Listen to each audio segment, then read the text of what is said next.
Rich, do we have a celebration dance? Do you have a touchdown dance? I do a little bit. Like I like to raise the roof a little bit. Yeah, a little bit. I like to raise the roof a little bit. I'm a roof raiser. You feel Put me? some music. We put some music up, throw Eric. some volleys. I like the Throw some volley music throw. on. Yeah, get some music for Rich. Let's go do some celebration. Let's do some celebration music for Rich. Go. Come on now, everybody, Well done, come Rich. on. Let's do a little Trump. The most accurate pollster in America. It's official. Do the Trump dance. Come Good on job, now. Rich. Dude, I'm so proud of you, man. Drop. So proud of you. Here we go. Enough data is in to offer our most accurate pollster ever from Poll Watch, saying Rich Baris, you were off by what? Like a less than a point. A tenth. A tenth of a point. Tenth. In 2020, we were off by 2/10, I believe. And then, we were off by 3/10, and Atlas was off by like 1. So it was really I got to be honest with you, Benny, it's been a thorn. Okay. Even though we got the states more right, it's been a thorn because, when you're that close, it's like, wow, I'm really going to be that close.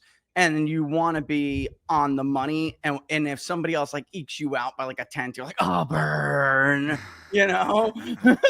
But this time, can you step back and say, how hard is, I mean, this is difficult. This is very hard. Is off by you're talking every single state. Is this correct? Yes. Very hard. You're polling every single state. Polling. Okay, yeah. so national poll. So it's all the states. It's all the swing states. Yes. And all of that data is being fed into a system against other pollsters, dozens, I would assume, other pollsters, some of them with enormous amounts of resources and enormous amounts of legacy credibility. Yeah. High quality, Benny. Yeah, that's right. High quality, right? Oh, crap.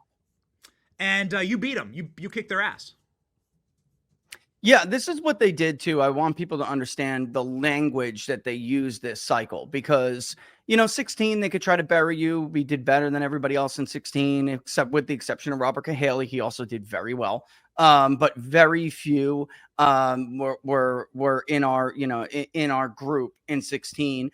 And then moving on to 20, we actually didn't have Trump winning the election. We just had the election very close, like to the point where it's within the sampling era, Joe Biden was ahead in the national popular vote, but the battleground states were not a runaway for Biden the way the legacy media polls were showing. And then when the midterms came around, it was like the red wave that didn't happen. Our generic ballot was basically perfect, but the media tried to use these terms to basically, it's censorship. It's censorship.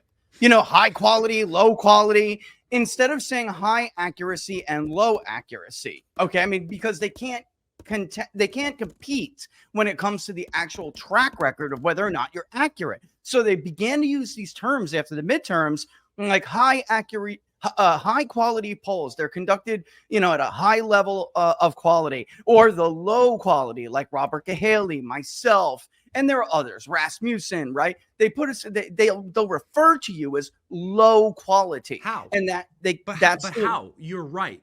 How could they do that?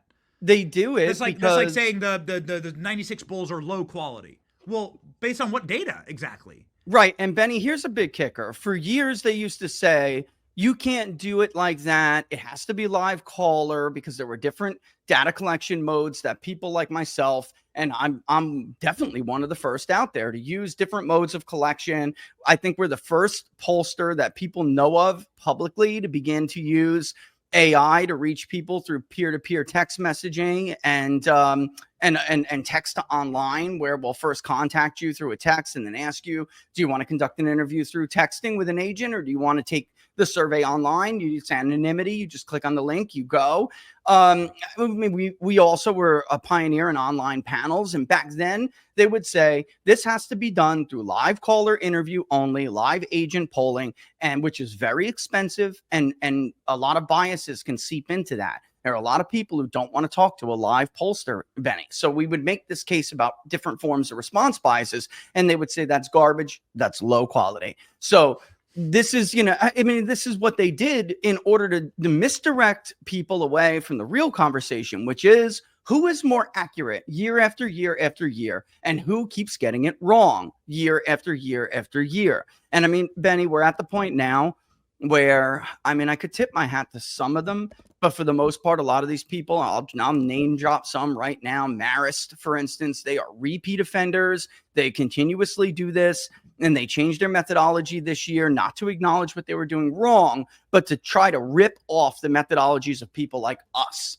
Here we go. And then they did it wrong. They did it incorrectly. Harris campaign internal said she was never ahead of Trump. Yet Yes. look at the public polling. Yeah. Is this is just pure propaganda? Can you click on this image? Can you just yeah, here you go. Let's do it. This is the whole slot. Look at that. Harris +5, Harris +6, And Harris yeah. +6. Yeah. Never happened, was never real. I got to tell you, hat tip to Mark Mitchell as well, who did a very good job over at Rasmussen Reports. Obviously, pollsters talk to each other. And I don't like to look at other polls, especially as we get closer to the election, because I just don't want noise in my ear. I'm looking at the data and I want to do my own work. I don't want anything to influence me, so I try to ignore it. But pollsters speak. And Mark Mitchell and I, for weeks, going back to when she had this artificial bump during the summer, which was pushed by media propaganda, that was a textbook response bias. And if your methodology does not know how to account for that, then you have a serious problem, because we're living in an environment that is just drowned out by response bias. We had the president almost killed. We had Kamala Harris, usurp the sitting president and the legitimate Democratic nominee. We had all of these incredible, historical events going on, and pollsters operating as if that's not going to impact response bias. Of course it is. It absolutely is. Kamala Harris never led, Benny, in our polling. Never. So you were on this program. You were saying Trump was going to win the popular vote. There's not every single thing you said, dating back to 12 months ago, Rich, was played out to be not only accurate, but the most accurate. This is all you called this propaganda. You said she's running a fake race. You said she's not going to win. Now you've been proven right. And now what it looks like is Kamala Harris' campaign was one of the biggest Ponzi schemes in American history, where she defrauded. They did redistribute wealth. It's just they took the wealth from poor Democrat donors and redistributed it to Oprah and Lizzo. It's one of the. I mean, how can you justify this? How is this not criminal? What they did with Al Sharpton and David Plouffe going to the media, and I think I really can only. It's not even a congratulations. I can only acknowledge Mark Halpern as somebody who said what I was thinking, what we all should have said, which is, first of all, many of us, including probably Mark, saw the internal campaign polling from Harris, which people routinely called me a liar every day when I would go on Twitter or X and I would say, Harris is actually down in her own poll in Michigan. So I don't know where this Harris +6 is coming from in this poll. We don't have her at 6. They don't have her at 6. Trump doesn't have her at 6. She's not even ahead. David Plouffe makes this claim that these undecided voters are breaking too her hard, that everything's going her way. Not a single reporter said, show me the data set. Not one, Benny. Not one. They all ran with it. NBC, all of them. They all ran with these headlines. It was never true. She was never ahead of Donald Trump. I'm going to say this again, ladies and gentlemen. Not in Pennsylvania. Not in Michigan. Not in North Carolina, where people repeatedly had her ahead. 2 points, 4 points, even some pollsters that are now doing victory dances. Let's get real. Until we came out with our Trump +4 in North Carolina, they all had Harris up. And they heard it to big data poll. They heard it to this guy at the end. Nobody, you're not fooling anybody, okay? We're not, everybody's like, can look at dates and compare, Benny. You had a poll 2 days before we released our poll that had Harris up by 2, by 4, whatever it was. Big data poll drops at Trump +4, and they say, that's not our final North Carolina. We're actually going to release more. Get out of here. You're not fooling anybody. You heard it. She was never ahead. And by the way, in our polling in Florida, we had to do some real weighting gymnastics to get her within 10 points. Wow. I mean, and we understated Trump in Florida. We had him up by 11. He won by more. I mean, the campaign is now turning on itself, and many people are saying, listen, we're not even getting, you didn't even pay your staffers. We didn't invest and get out the vote. The Democrat Party chairman in Pennsylvania is like, you didn't invest in like actually winning Pennsylvania at all. You invested in celebrities. You paid off your celebrity friends. It seems like a massive fraud. It seems like they knew they were not going to win. So let's do one giant grift to redistribute money to our billionaire friends.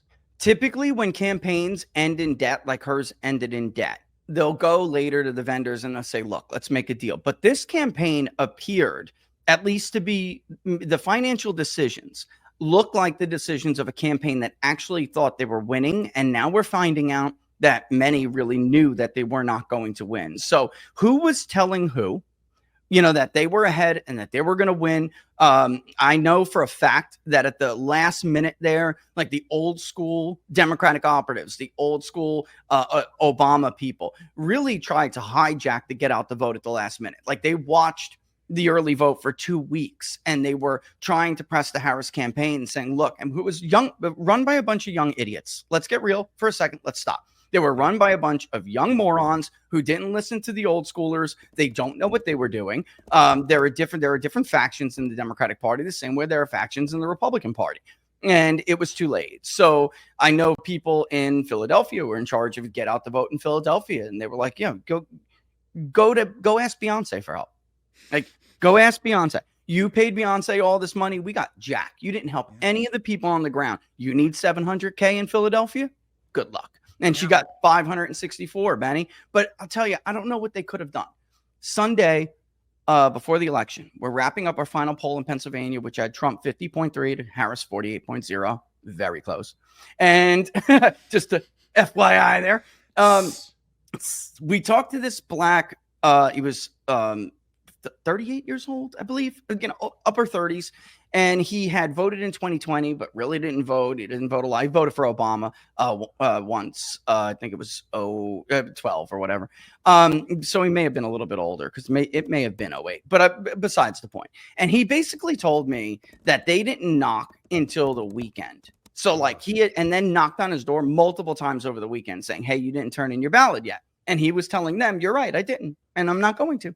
So he wasn't one of the people who could go over and vote for Trump yet, but he was angry. And what he was saying during his interview with the agent, that we were obviously listening to and looking over the transcripts. I do this all the time, which I recommend all pollsters do, because I think that's part of the reason you're losing touch with the voter. You have to still maintain this role where you engage with voters yourself, not just your agents. That's number one.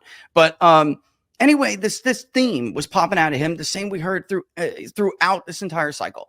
You told us that Donald Trump was Hitler. You told us that Donald Trump was responsible for all the deaths and the pandemics and the shutdowns and everything. So we voted for your guy, even though we suspected there was something very wrong with him. You lied to us about him being senile. The country's economy went to shatters. There were all these issues that they could bring up. And now you're coming back to me and you're asking me to stop Hitler again, even though he wasn't Hitler. And I was doing well under him. So that was her biggest problem, aside from the fact that nobody has ever been elected president without winning a nomination in the modern era, like legitimately earning a nomination. There was this A-B comparison that no matter what, even though she wasn't Joe Biden, there was no way you were going to convince the public that she could do the job better than a guy that they lied about and actually they now view to be a good president. And that was really the hole that they were in here, Benny, trying to dig themselves out of. That Trump's retrospective approval rating as president it's the story of it's the political story of our era. I don't know how people are missing this. He Grover Cleveland this puppy, folks, and he did it in the modern era I'm trying to think of how to put this. Like, this is the modern era of how we elect presidents, where people go and we elect them, of course, through the Electoral College, but everyone's casting a popular vote across the country, and it's not a national referendum, but we're not having the House of Representatives do it, right? There's no internal machining here like there was during the days of Cleveland. He Grover Cleveland this, and he did it because the people said, you lied to us. And he was actually good at this job. I mean, I don't know how people are missing this. And by the way, he didn't do it on the backs of white voters. I mean, I just put up a tweet before. Go look at these counties in southern Texas, brother. We were talking. You said before, are we 12 months? We've been on this talking about this. The young vote, the black vote, the Hispanic vote. Like so many of these things, everyone said 12 months ago was impossible, have now come to fruition. Let's not let this moment pass us by without like understanding what it means. without understanding it and without realizing that the only young people that maybe voted for Kamala were the ones running Kamala HQ. These were the people that actually destroyed Kamala's campaign. There they are. This was the genius behind Kamala Harris and Ann Seltzer. This and Ann Seltzer. That's it. That's all they had. Another Titan fraud fallen by the wayside. The bottom line is Ann Seltzer has not been the most accurate pollster in Iowa for many, many years. I don't understand how she was allowed to get away with this persona, and you could never criticize her. It was like she was still wearing her chastity belt or something. I mean, what she did this year is the culmination of a bunch of bad acts that we have been watching her do over the course of several years, and it's unbelievable. I mean, this takes the cake, and now she's done, so at least it's a scalp, and we move forward, Danny. Oh, man. The whole thing's a scalp. I don't know how anyone ever donates to the Democrat Party ever again. Rich, thank you for your truth on this program. We're so proud of you. Everyone follow the most accurate pollster in America. 350,000 Americans can't be wrong. Go follow That's the right. Great People's Pundit, Rich Baris. Congratulations, my friend. Thanks, brother. All the best.